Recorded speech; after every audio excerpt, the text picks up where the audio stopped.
My name is Emily, and I'm 43 years old. My husband, John, who was the same age as me, passed away from a heart attack 2 years ago. His death was very sad. We didn't have any children together, which was a source of pain for us. Sometimes I felt guilty because John loved children but couldn't have any with me. When I talked about feeling inadequate, he assured me that we could still be happy, just the two of us, having fun together. After that, we focused on strengthening our relationship and enjoying happy times together. But then things changed unexpectedly.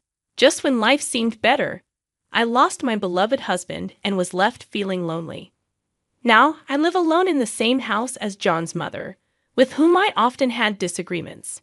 We share a two-family home, and the fact that we have separate living spaces is the only good thing about our living situation. However, she started to visit frequently, possibly because she missed her deceased son. I was concerned about my mother-in-law, who was domineering and often made sly remarks, suggesting she was against me being with her son from the start. "What do you mean by that?" I asked her one day.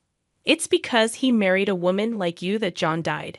You should pay for it," she replied, her words sharp and hurtful. I was taken aback.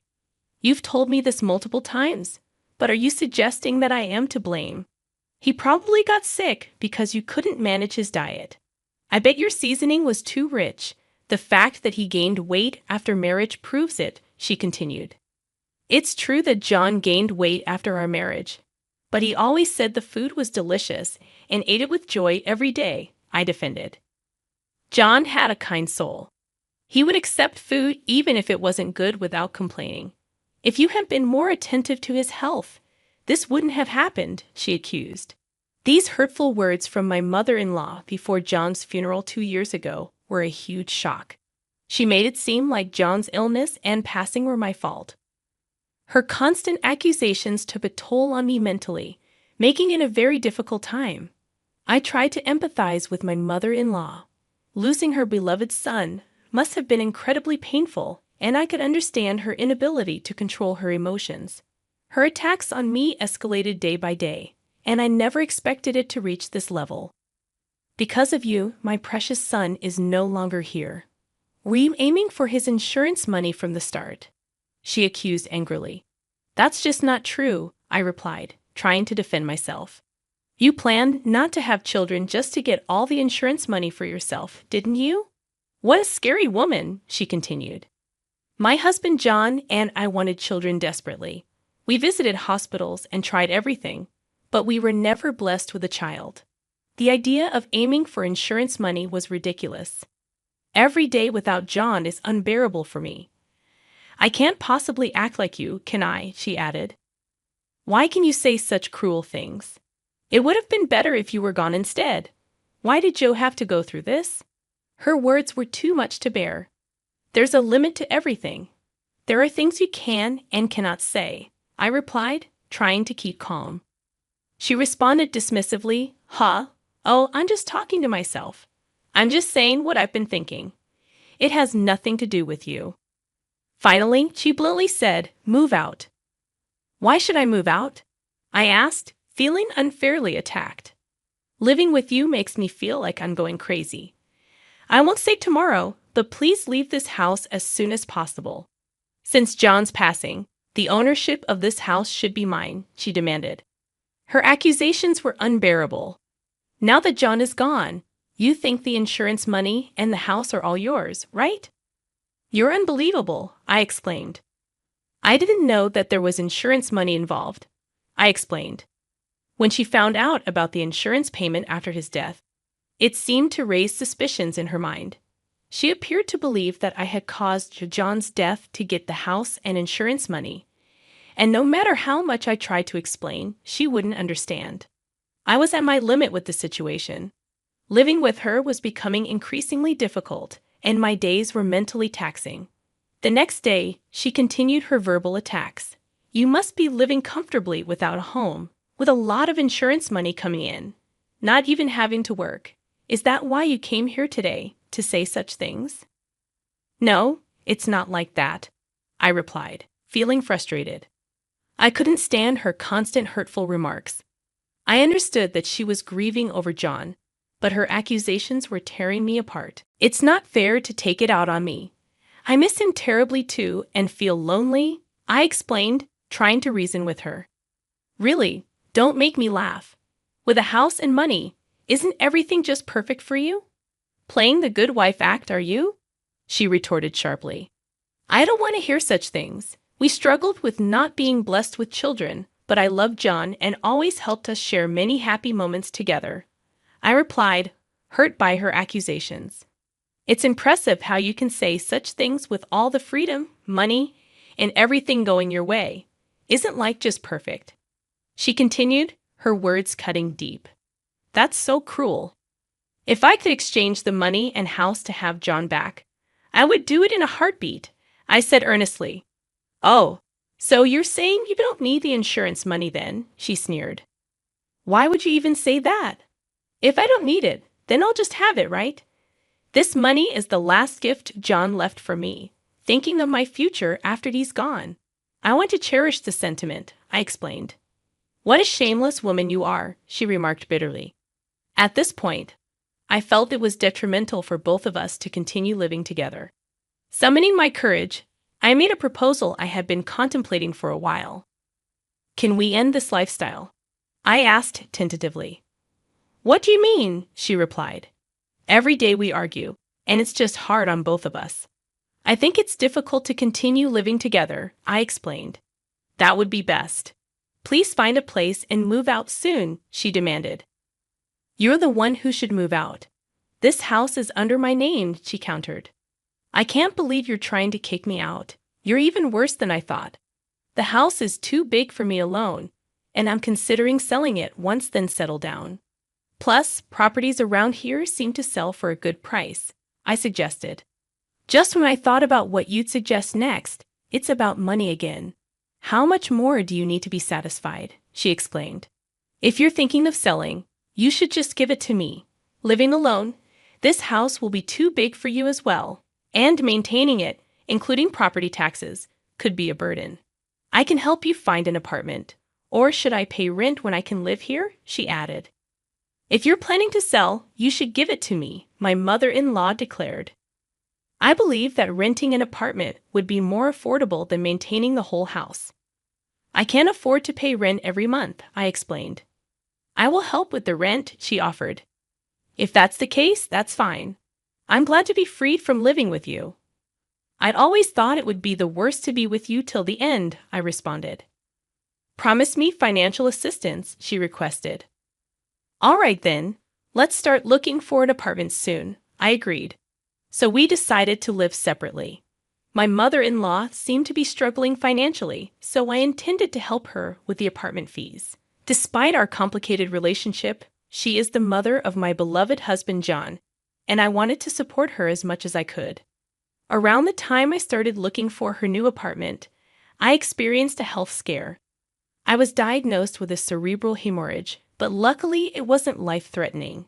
I spent 2 months in the hospital, including a recuperation period.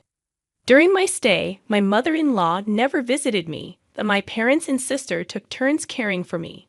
Thanks to their support, I could return to almost my regular daily life with only slight residual symptoms. And just like that, my 2-month hospital stay flew by, and the date of my discharge arrived. I originally intended to return to my parents' house for a while, but when I went home to get my belongings, I was met with a shocking scene. What? The house is gone. What happened? I asked in disbelief. My mother-in-law appeared as if she had been waiting for me. Congratulations on your discharge. I didn't expect you to come back looking so well. There are barely any lingering effects, and I can return to my daily life, I replied.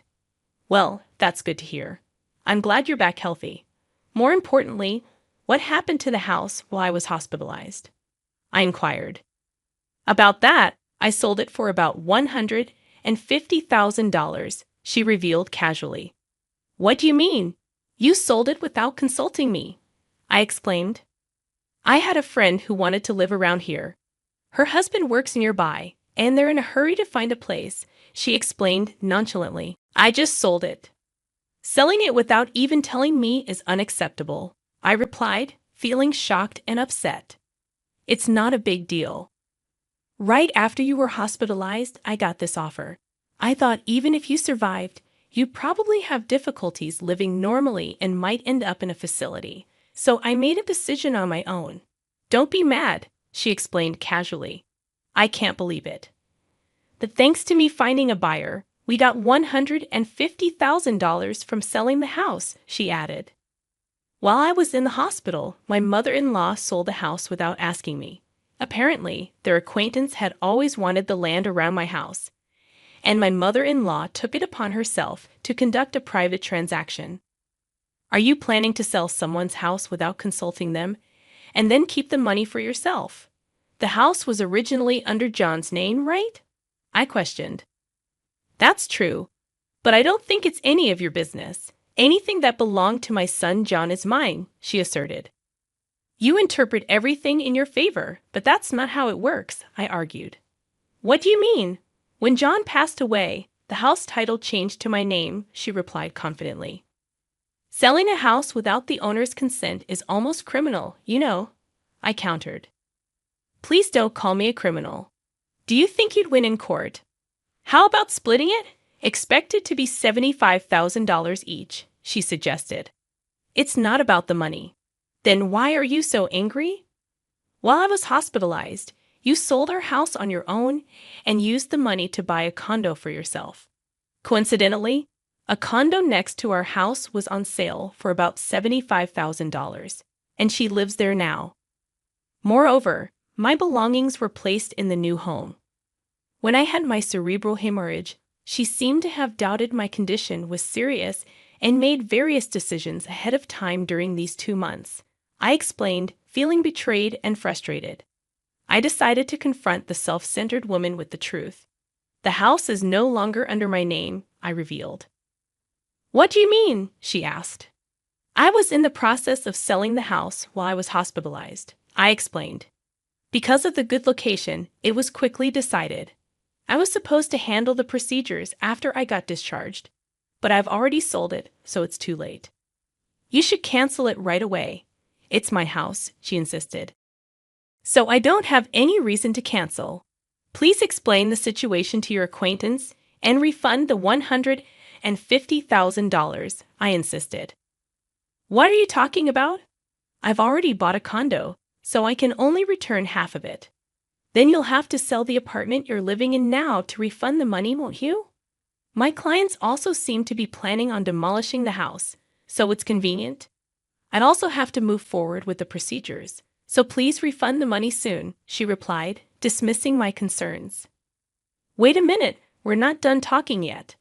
I'm thinking of returning to my parents' home, so I'd appreciate it if you could send my belongings there, I requested. Wait, I think today will be the last time I see you. Please take care, she said abruptly. Following this, I cut ties with her. Later, I heard she apologized to her acquaintance to whom she had sold a house without permission and repaid them the cost, including demolition and inconvenience fees, amounting to about $170,000. Furthermore, although she sold her apartment, its value had decreased since her purchase, and she ended up with significant debt. On the other hand, due to her actions, I saved on demolition costs and made a considerable profit from selling my house. A new house was built on the land where we had lived. I was nostalgic about the familiar place where I had spent happy times with John. Seeing the new house evoked bittersweet feelings, but I decided to visit the place. Unexpectedly, someone I never wanted to see again appeared. Well, it's been a while, hasn't it? She said. Why are you here, mother-in-law? I asked. I'm on my way to work, she replied. You're going to work now? I questioned. Yes, I'm working because of you, she responded. What happened to the assistant for my apartment you talked about? I inquired. We've cut ties and are no longer family, so that discussion is void, she stated. John would be saddened by the situation. I'd say the same thing to you, I remarked. What do you mean? She asked. John always prioritized me and treated me with such kindness. He was always considerate, wasn't he? I continued. What are you trying to say? she questioned. You used to blame me almost every day, saying that John's death was my fault. I explained. Yes, because it's the truth. If Joe hadn't met you, he would still be alive today, she argued.